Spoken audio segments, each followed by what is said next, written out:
For 7.5, we're going to use practice data set 3 and look at anxiety changing over time by condition. This is a mixed design ANOVA.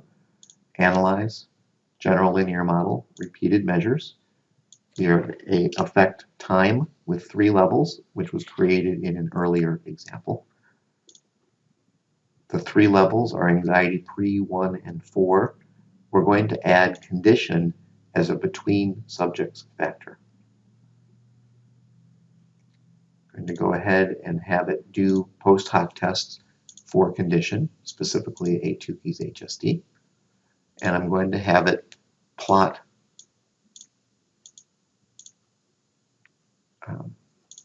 condition by time. When we run this,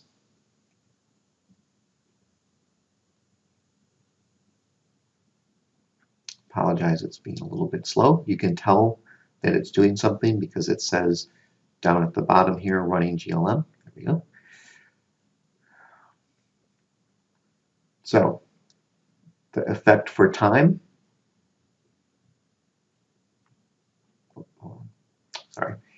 tested within subjects' effects. The effect for time is significant.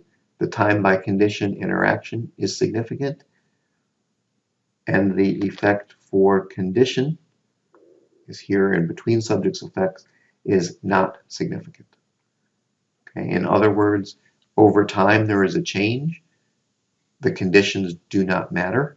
However, the conditions do affect the impact of time. This is where it's useful to have the plot, and you'll see that for condition 1, or placebo condition, time had a very small effect. For both of the others, there was a larger effect.